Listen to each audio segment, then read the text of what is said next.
Welcome to Front Office Pros, brought to you by the Front Office Pros, Steve and Joe. I have the distinct pleasure to go through version 2 of my Dynasty QB tiers post-NFL draft. The first time I was a little more cautious with my rankings, but not this time. And Joe is here for the full reaction.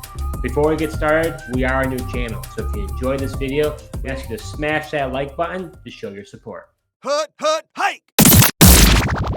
I'll be going through 7 tiers and a total of 34 quarterbacks that I felt were noteworthy to have for my rankings. So starting off in tier 7, the 34th quarterback is quarterback Sam Howell. For me, when it comes to Howell, I think he has the potential. We had got not this past draft class, but 2 drafts class ago when he was drafted in the 5th round. There was buzz that he could possibly be a first-round pick, and his college season it wasn't good enough for him to be drafted that high.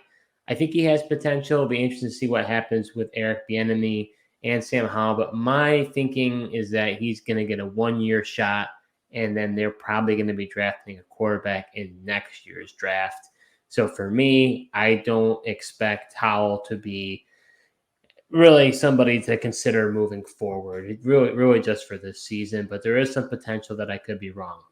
Then the next guy I got at 33 is quarterback Desmond Ridder. Similar situation for Sam Howell. I think it's a 1-year kind of rental situation. I think the Falcons have a ton of offensive talent around them. They've drafted Kyle Pitts. They've drafted Drake London. They've drafted now Bijan Robinson. I don't think that Ridder is going to do well enough for him to get the job next year. And so I think they will draft a quarterback next season, so I'm not very high on Ridder either. Then for number 32, I've got quarterback Ryan Tannehill. I think Tannehill is getting to the end of the line of his career. I thought that maybe the Tennessee Titans might move on from even this offseason, but it looks like, by all indications, he's going to stay with the team for this season. But after that, he'll be a free agent, and I think this is his last opportunity to be a starter in the NFL. I think after this year, the Will Levis is going to take over for the Titans, and I don't know where Tannehill would go to be a starter. Maybe he would go to a team like Washington and compete with Howell, or if they drafted a rookie. But I think Tannehill is getting to the end of his career. Then at 31, I've got quarterback Jimmy Garoppolo. When it comes to Jimmy Garoppolo, I'm very concerned about his health issues, and I think this is his last opportunity as well. He signed that multiple-year contract with the Raiders, but the Raiders can get out of it as soon as this season, if not next year. And I think the Raiders will have their eyes on drafting a quarterback next season. I think Jimmy G will be on the move and gone, and then I think he'll either be out of the league or be in backup territory. So I've had him at 31. Then I got Baker Mayfield at 30. Baker has potential, obviously, former number 1 pick in the draft. I think at the end of the day, we've seen what Baker is capable of, and I don't think he's ever going to be a top echelon quarterback in this league. I think it's even a possibility he could lose out the starting job to Kyle Trask. I don't think that's crazy. But to me, I think the Bucs will be moving on from Baker next year and be looking for a new quarterback. So I don't believe in Baker. Then at number 29, I've got Brock Purdy. I kind of debated between the 2 quarterbacks. I do believe that Purdy will be the starter this year. I am starting to believe the rumors or whatever surrounding Trey Lance and Brock Purdy and who's going to be the starter and what have you. I just think that Brock Purdy he's a good quarterback, but I think that he's more of a glorified game manager. From a fantasy perspective, I just don't know if he'll ever give you top tier fantasy points, and there's a lot of question about, will he be the starter for years to come? So I got him at 29. Then at 28, I got Matthew Stafford. So a little bit of a bump from last time we talked about him. And the reason why is because with Stafford, I actually think he's going to play this year. I didn't think that he could. I think that he was going to retire, but all indications are saying that he is going to play. It looks like for at least this season. I don't really understand why. But he's getting to the end of his career. I wouldn't be surprised if he retires next season. Then at number 27, I've got quarterback Kenny Pickett. Pickett gets a lot of buzz, but I don't really know why it's justified. He had an okay season last year, but maybe you could say he was clutch or whatever, and closed out some really close games. But from a fantasy perspective, he left a lot to desire. So when it comes to Pickett going forward, he's got decent options, but I think at the end of the day, I like some other young developmental quarterbacks better than him. And I think he's most likely the worst quarterback in his own division, which doesn't bode well. Then we've got 26 quarterback Mac Jones. I like Mac a little bit better than Kenny Pickett, but I'm not really a believer in Mac either. I think there's already been some rumblings that him and the Patriots are kind of button heads. He has probably the most talented offense he's had since he's joined, and you've got Bill O'Brien coming on board as the offensive coordinator, who was with him in Alabama. So some positives that maybe Mac Jones does a little bit better this season, but I just think long term, I doubt his longevity there with the Patriots. And then my last player in tier 7 is quarterback Trey Lance, number 25. All of these quarterbacks that are kind of in the first, or I should say the last in the tier, they are kind of those players that I was really on the fringe of whether or not to put them in a tier above or not. But when it comes to Lance, I like Lance. I think he has a lot of potential. I drafted him, back in our rookie draft a few years ago. I think the problem is I think he needs to get out of San Francisco. I think he has potential, and we've only seen a few games out of him, so I think it's hard to just write him off completely at this point. But as long as he stays in San Francisco, I think his value is going to continue to drop and drop and drop. And rumor has it that teams didn't really even reach out to San Francisco to try to trade for him either. So I'm not even sure what his interest is around the league. So I hope that he gets another chance somewhere else, but until then, I have him there just strictly on potential. So, Joe, what are your thoughts as far as my tier 7? Yeah, well, the first things is just, man, tier 7's pretty rough, man, with the quarterbacks you got in there. You've got some older guys and some younger guys that, like you mentioned, probably just have like a 1 year, show what you got, and then teams might be moving off on them in the future. I agree with you with Kenny Pickett. I think it's a situation where a lot of his fantasy buzz is coming off of, like you said, his clutch moments, on the field. And I think maybe he's more of a more productive game manager type quarterback for the Pittsburgh Steelers, then maybe he would actually help you on your dynasty team. What I did find interesting, though, is I know like Trey Lance has a lot of potential, but just interesting that you had him, ranked highest in tier 7, over potential starter for the 49ers and Brock Purdy and, just some other starters, that are actually going to be, contributing to somebody week 1 where that might not be the case for Lance.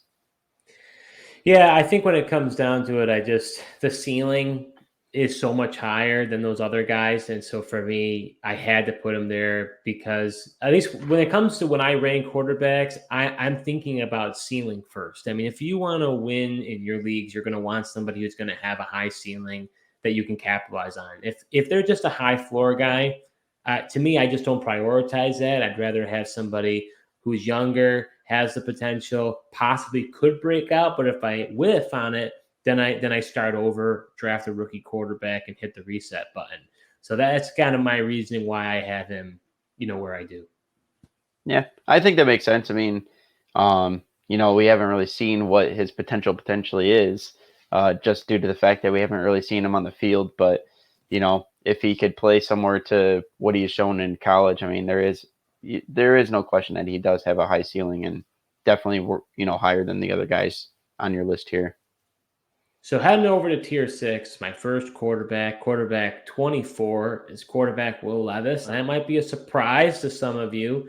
And I have my kind of question marks as to what Levis will become, but I think his ceiling is immense. He's a dual threat quarterback.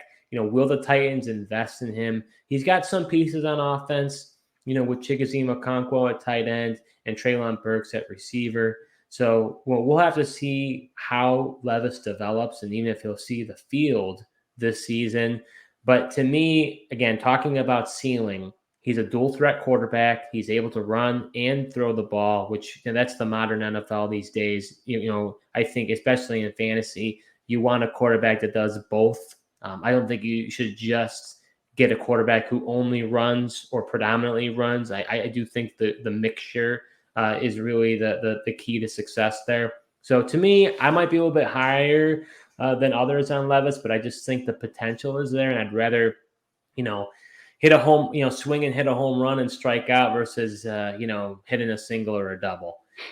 Then we've got number 23, Derek Carr. I think Derek Carr is the proverbial, backup quarterback, QB2 on your roster, great guy to fill in, in bye weeks, or possibly, your QB1 has a bad matchup and you put Carr in.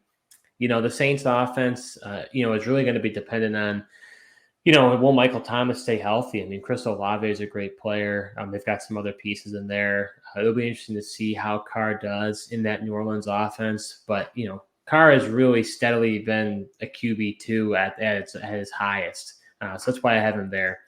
Then 22, I got Jordan Love. For me, again, it comes to ceiling. We have only seen so little with Jordan Love, the former first-round pick.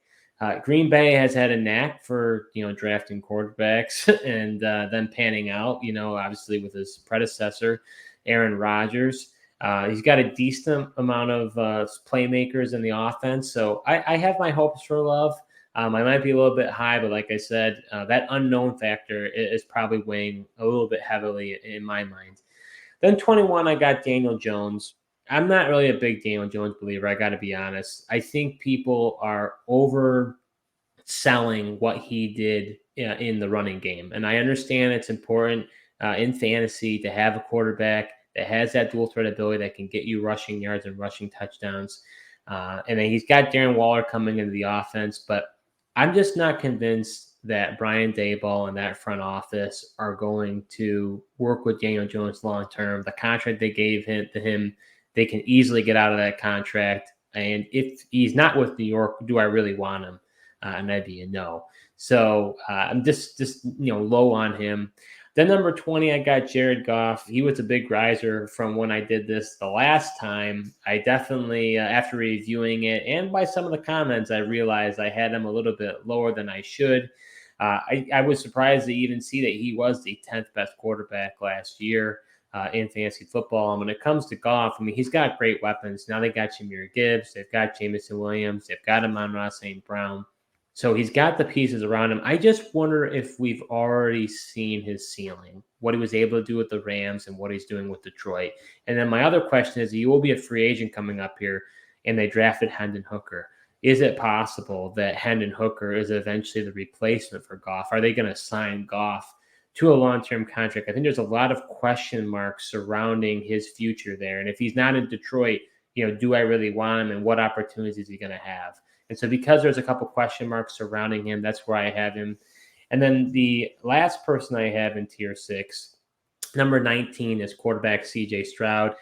I like Stroud a decent bit, but he's just a vanilla prospect for me. That's the biggest knock against him. He's super accurate. I think his running ability could be developed more. Maybe it will be, in the NFL. I know many have expressed his bowl game against Georgia and what he was able to do. The weapons he has around Houston are okay, not great. But my big concern with him is I just don't know if he'll ever be a tier 2 or tier 3 quarterback. I think he he gives me vibes of being like a Matt Ryan in his prime, who's like a good quarterback, maybe on the verge of a low-end QB1. I just don't know if he has that dynamic skill to really be a top echelon quarterback in fantasy football. But Joe, what are your thoughts on my tier 6? Yeah, your tier 6 is interesting. You're a lot higher on Will Levis than I am, man. I don't know. I don't know if this guy's going to pan out. I really don't like his situation in Tennessee. I don't think that's going to be the best situation for him to succeed either, just with the coaching staff. And I think that could definitely, hinder his development. So that's interesting. You got him tier 6 to start it off. And then, I still think you're a little low on Goff. Just seeing who you have in the tier 5, I think I'd have him in there. You mentioned, 1 year on the contract. Well, in tier 5, you've got some of those older guys on 1 year contract as well. So I think he fits more so in your next tier up. Even though this was a considerable jump, I think Goff really expands on what he did last year. The offense coordinator staying the same. They still have pretty much the same weapons they rolled with last year. So, I don't see why anything different for Goff is going to happen. And then I think I probably agree with your take on Stroud as well. I like him, but you're probably not wrong that he doesn't necessarily have the athletic ability to get into that, even tier 3 type quarterback. I think he's going to be a solid NFL quarterback, but, probably right, just middle of the road, solid, not going to hurt you type guy versus, the athletic type like a Mahomes or Allen who's going to give you a mixture of the rushing ability with the passing as well. So heading over to tier 5, I got 5 quarterbacks in this group. Starting off at 18, I got quarterback Russell Wilson. And I think that's kind of what you were, referring to, Joe, as far as Goff. The thing with Wilson is it's a tension to manage, right, between what have you done for me lately and what have you done in the past. Russell Wilson was a top quarterback in this league during his time in Seattle. And I would say generally a top 10 type of quarterback, I would say, from a fantasy football perspective.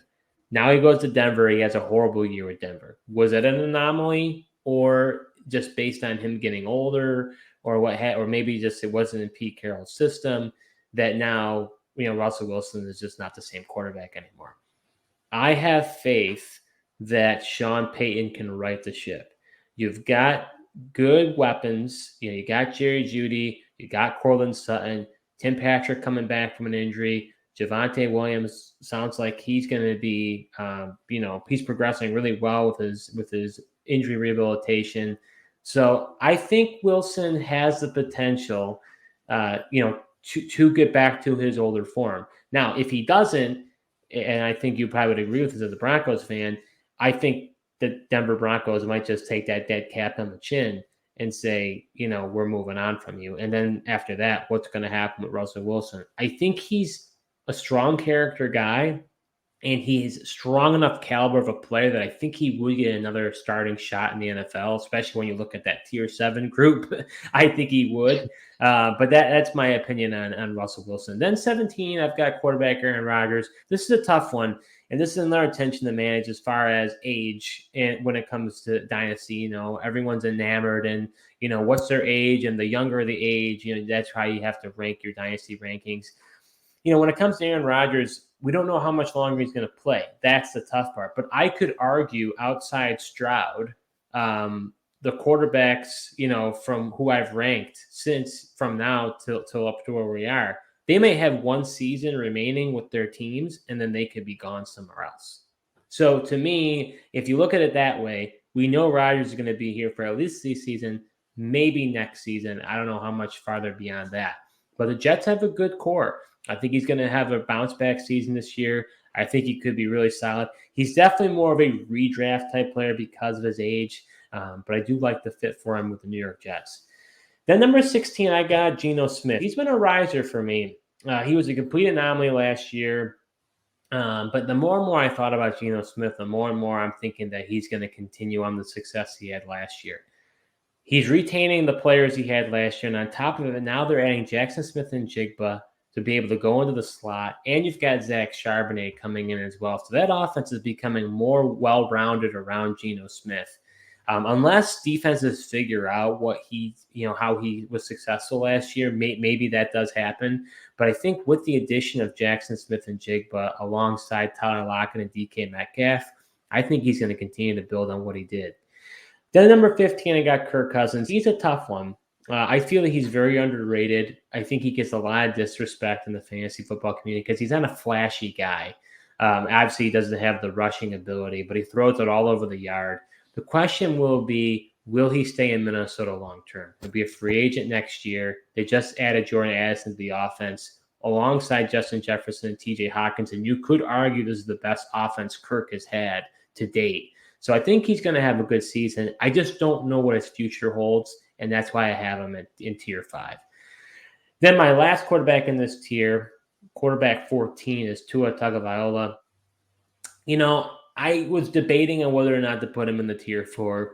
But for me, I think it's just the questions as to whether or not the Dolphins are going to commit to him long term, his health concerns as far as will he be able to stay healthy. I know concussions are more of a freak accident. You can't necessarily, do something like exercise or what have you, or condition so that doesn't happen. So I just wonder how he's going to do this season. And on top of that, we know Tyreek Hill is probably going to retire in 2025, but just of recently, he just had another incident. So most likely he's not going to get charged. But once he's off the team, then you got just Jalen Waddle. So they're going to have to, recoup from the loss of Tyreek Hill. So I think there's just a lot of questions with Tua, and that's why I had him in tier 5. But Joe, what are your thoughts with this tier? Yeah, well, I think the first thing with it, you mentioned putting Tua in tier 4 based on who you have in there. I would absolutely have him in tier 4. And I think there's one guy that you got that's very debatable, who you've got at number 12, and I won't spoil it for the viewers here, but who you got at number 12, I don't necessarily agree with, and I think Tua absolutely deserves to be in there. I think your comments with Russell Wilson make sense. I truly believe that, Sean Payton's not going to be tied to him. Sean Payton's not going to go anywhere in Denver. So I think Russell Wilson's really playing for his time in Denver this year. And if he has another bad season, he's going to be gone.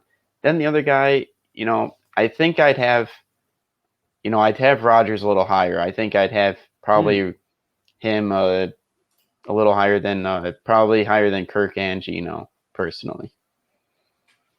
Yeah, I think that's where the age comes into factor, as because Geno and Kirk are much younger. I get that. Just I feel like either one of those guys have kind of the same shelf life as Aaron potentially. Kirk Cousins, you mentioned him not being back with Minnesota. I truly believe this is his last year in Minnesota. I really don't see them bringing him back. So it'll be interesting to see what they do. And then, I know Geno is younger, but I don't think, Seattle can easily move off of him as well soon. So I would just have Rodgers a couple of spots higher as well. So heading over to tier 4, this might be my most controversial tier of all the tiers I have here. So my first quarterback, QB 13, I've got Dak Prescott. I like Dak, but the problem with Dak is he's a vanilla guy. And you know what? He gets more injured than people talk about. He's missed a considerable amount of games over the past 3 seasons. And now you got Mike McCarthy as the offensive coordinator. I have my concerns that I think he did really well with Kellen Moore. What's it going to look like with McCarthy, managing that offense? Maybe it's better. I feel it's going to be worse. And I question whether his contract is coming up to expiration here. Are the Cowboys going to have a Tony Romo 2.0 on their hands? They're just going to continue to be good, but not great, not be a Super Bowl contender and keep going down that road? Or are they going to want to do something different? I don't know. I just, he's a good player. I just don't feel he's great or elite by any means. And so I think his ceiling is capped, and I think we've seen the best out of Dak to this point. Then I got number 12, who you said is this controversial player, Joe, which is Kyler Murray. I think Kyler Murray might be one of the most controversial players in fantasy football, out of anybody right now. The takes on him are so wide and vast. Some people are absolutely out on him. Some people are absolutely in on him, and you buy now or you sell low. It would be interesting to see what's happening in your leagues when it comes to Murray. I think for me, I have my concerns about Murray, but I think it's undeniable what he did in his first few seasons in the NFL. Prior to last year, and even the past 2 years, but he was considered an elite quarterback. He was considered a top, at least easily top 10 quarterback. Some would go as much as a top 5 quarterback. He's still young. I believe he's 25 years old. My concerns is his fit in Arizona. I don't necessarily love the pairing of him and Jonathan Gannon. So that's some concerns right there. He's a defensive oriented coach. So I think Murray would have done a lot better. He would have been a lot better off having an offensive mind coach. Now, I know he had all the drama with Cliff Kingsbury, and that didn't help matters at all. But the other problem is, who does he have around him? He's got Marquise Hollywood Brown, Rondell Moore. I mean, there's not really a lot of great options in Arizona for him. James Conner's an older running back. I mean, Arizona might be one of the worst rosters in all of football. I would not be surprised if the Cardinals end up getting the number 1 pick or are one of the worst teams. I could see them taking Caleb Williams and moving away from Kyler Murray. I could totally see that as a possibility. The question will be, who's going to believe in Kyler Murray, and where does he go? And depending on where he goes, I think it could be really good for him to get out of Arizona. So that's we'll see what happens, but there's definitely a lot of mystery surrounding him. Then number 11, I've got Anthony Richardson. I'm a big believer in Anthony Richardson, and I think Anthony Richardson probably went to the best possible location he could have ever went to any NFL team. Partnering up with Shane Steichen, I think it is a beautiful match. You saw what he did with Jalen Hurts. Now he can be able to follow the same blueprint with Anthony Richardson. Does he have accuracy issues? Sure. Yeah, he does. But we've seen, even with guys like Josh Allen, I know he's the number 1 guy that people want to compare to. It can be fixed. And his athleticism is off the charts. I mean, if he is able to do everything right, we're talking about him being in that tier 1. I mean, his ceiling is absolutely immense. And he's got good, options around with Jonathan Taylor at running back, Michael Pittman at receiver, Alec Pierce at receiver. They just drafted, the wide receiver out of North Carolina, Downs. So to me, there's a lot of good options for him there. So that's why I have him at 11. The number 10, you're not going to agree with me on this, Joe, but I got Bryce Young. I'm a big believer in Bryce Young. I know you're worried about the height and the stature and all this other stuff, but he played in the SEC. The SEC is the most dominant, in my opinion. And I think it's not necessarily a hot take. Dominant, conference, or whatever you want to call it, in college football. Time and time again, first-round draft picks are coming out from the defensive line, secondary, linebackers, what have you. When it comes to Bryce, I think he's got eyes in the back of his head. His processing ability is elite, and he is probably going to the best coaching staff I've ever seen. We got Frank Reich as the head coach, Jim Caldwell as the senior offensive consultant.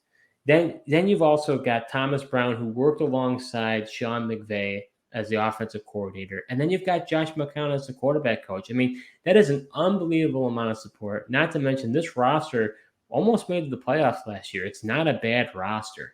So I really like Bryce Young. I think, and the NFC, honestly, is there are not many good quarterbacks here. So I think he could succeed very quickly. Then number 9, the last quarterback I have in this tier is Justin Fields. I have him a lot lower than others. I know the hype train is immense when it comes to Justin Fields. I just want to see it to believe it. I think he could be really good. I like the addition of DJ Moore. I think he's got a lot of receiving options. I think if they let him just unleash, I think he could be really good. But I think fantasy football owners are just enamored with his rushing ability. And it's great, but it's got to be a blend of the two. And we haven't seen it yet from him. And if he isn't that good, then what happens? So I am a little bit more cautious when it comes to Fields. But what is your thoughts, Joe, on my tier 4? Yeah, I mean, obviously Kyler Murray is the most debatable there in the tier 4. I'm the most concerned with his spot there. I understand his first few years in the league, he was absolutely electric, but he's shown over time that his body just can't handle the hits and all the running that he does. So I'm interested to see how he kind of maybe transition his game to possibly being a little more of a pocket passer. Obviously, not losing that running ability, because that's what makes him special and creates a high ceiling for him in fantasy. But maybe just mixing and running less and then just passing more. But I think, for me to like Kyler Murray, I think he's got to get out of Arizona, like you mentioned. It'd be very interesting. I do agree with you. I could see the Cardinals, if they do suck, taking Caleb Williams and easily moving off of Kyler. And I think an interesting spot would be, what if he went to the Minnesota Vikings after Kirk Cousins isn't going to be there after this year? pair him with Justin Jefferson and the weapons they have in that offense. I think that could be interesting and would change my opinion. But, myself personally for Dynasty tiers, I'd put Anthony Richardson over Bryce Young just because his ceiling is so much higher because he's a dynamic athlete. And my concern for Bryce Young is that he is essentially the next Kyler Murray, a guy that can be very good, but just doesn't have enough girth on him to sustain the hits from grown men in the NFL and get away from these injury, riddled seasons like Kyler Murray. You mentioned the SEC, yeah, it's very dominant, in college football, but there's a difference when you come to the NFL and, you got grown men hitting you and rolling up on you, and can he sustain the hits? Time will tell. But I'm actually, a big Justin Fields fan and don't necessarily have a problem with you putting him 9 in your tier 4, versus where you have some of the other quarterbacks ranked. I think that's a fair spot for him and just a wait and see approach. I am excited for him this year, just seeing that how he can do with the actual weapons, because last year he was absolutely electric with his legs, but absolutely had no weapons to throw to. That's a little different this year. Interested to see, what difference that makes for his passing game. Well, one thing I'm going to mention, based on what you said, that I feel very strongly about, and I definitely disagree with you 1,000%. Every year when it comes to the NFL, or now I say every year, I mean, it could be in a few years or what have you, okay? There are players that come in the NFL that have never been a certain body type, a certain height, a certain weight, a certain athletic ability that change the game. We want to call them unicorns. You want to call them, anomalies, whatever you want to call them, right? There's just these players that just change the game. You got guys you had, before you had guys like Michael Vick. Now you got guys like Patrick Mahomes. And so to me, I'm not concerned about his height. I'm not concerned about his weight when it comes to Bryce Young. I think he has Mahomes-like traits where he's able to process and see the field, his court vision, if you will, to see the field and find the right guy. To me, I think I understand what you're saying about his height and weight, but I think that he is going to be a unique quarterback that's going to change the game when it comes to his profile. Yeah, but I mean, even we've seen Patrick Mahomes even getting hurt, and he's bigger than him. I mean, Mahomes is 225, and 6'2", and even he's gotten hurt with like ankle injuries and things like that. I don't know. Yeah, it'll be interesting to see. I don't really necessarily. I get everyone says like Bryce Young can process things, faster than anyone, especially in this draft class. And I get all that. To me, it's just, will he actually be on the field for a long term? That's my only worry with him. So heading over to tier 3, I got 3 quarterbacks in this group. My 8th quarterback, I got Deshaun Watson. I think Deshaun Watson is going to come back to his old form. I think, everything that happened when he first came in, they have a full training camp. He dealt with all of the, media, and all the response of everything that happened. He now has a new training camp to kind of, really understand the offense. And honestly, I mean, it's just mini camp, right? But I mean, if you look at the clips of what he's doing, I mean, he's performing really, really well. So I just think that offense is going to get more pass heavy. Now they got Elijah Moore, which I really like the addition of him. And you have Amari Cooper. And not to mention, they go ahead and draft Cedric Tillman. I believe is their first pick in this draft when they drafted him in the 3rd round, I believe. So that tells you that this offense is changing. They used to have it run through Nick Chubb and Kareem Hunt. They didn't even get a secondary running back to replace Kareem Hunt. So to me, I think they're going to just let Deshaun Watson really throw it all over the yard. So I think we're going to see more of the old variation of what he used to be as far as, before everything happened. Then number 7, I've got Lamar Jackson. I'm a little bit higher on Lamar Jackson now that everything has happened. I mean, this is probably the best offense he's ever been around with Odell Beckham, Zay Flowers, has Mark Andrews, has Rashad Bateman. I don't know. We'll see. I'm not going to chase. I think there's people who are way, way, way into him. And I'm not that type of person. I think he could be good, but I kind of want to see it to believe it. We saw him get an MVP, so I'm not saying he's not a good quarterback, but that was a lot due to his rushing and passing ability, more so the rushing ability. Now with the Todd Monken offense, are there going to be some growing pains with that offense? Maybe, Lamar looks better in year 2 of that offense versus the initial year of the offense. So he's definitely an interesting kind of experiment to see how things are going to shake out with him. But I'm kind of conservative when it comes to him, so I have him rated a little bit lower. Then the last quarterback I got in this tier is quarterback Trevor Lawrence at 6. I like Lawrence a lot, and I actually thought about rating him even higher because I'm so high in him. But it's just hard to do that when he really has only had one good season, which was last year, which was good. It wasn't great. I think there's a lot of hype about him heading into his 3rd season. 2nd season with Doug Peterson, and now Calvin Ridley being in the fold. So I could see him taking a jump. But it's just hard to put him in that 2nd tier, without us seeing it, on paper first. So what are your thoughts on that tier, Joe? Yeah, Steve, for once, I don't really necessarily have a problem with your tier 3. I think you got guys pretty slotted pretty well there. I do agree. I think Trevor Lawrence definitely has a chance to jump into the tier 2, potentially with it, however he performs this year. This is really, in my eyes, like his 2nd year, honestly, because I throw out that stupid Urban Meyer year. What a clown show that was with him as the coach. And now that they got Doug Peterson, guy that actually knows quarterbacks, how to call an offense, I think he could make a jump as well. I agree with you. So heading over to tier 2, this is going to be a controversial pick here, but at number 5, I've got Joe Burrow. I actually feel very strongly about this. Joe Burrow is one of the elite. If you could people could make the argument that he's, better than Mahomes, whatever. He is a top 2-3 quarterback in all of football. There's no denying it. He's a phenomenal player, but he's not in fantasy. He had a great season last year, but that's it. Look at what he's done before that.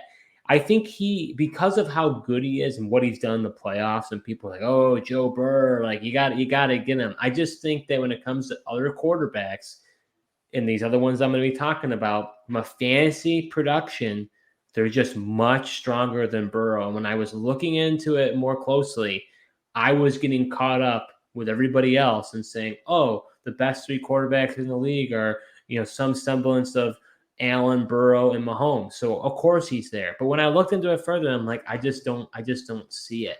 Not to mention, it'll be interesting to see what happens with that offense moving forward. Nixon's most likely going to be gone next year. I thought he'd be this year, but definitely next year. Will he be able to re-sign Higgins and Chase? Definitely Chase, but Higgins is kind of be on the move. So then what does that mean? And he doesn't really have that rushing ability. He's just primarily a passer. So I think at the end of the day, from a fantasy perspective, I can't see him being rated higher than 5. Then number 4, I've got Jalen Hurts.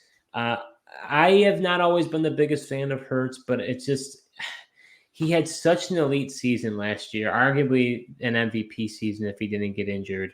And the reality is the offense stays the same. You've got Devonta Smith still. You've got A.J. Brown. Now you've got DeAndre Swift coming in, which I think is actually a more dynamic player in that offense than Miles Sanders was for that team. I don't see Jalen Hurts skipping a beat from what he did last year. I just think him and Nick Sirianni have a really good chemistry going on right now.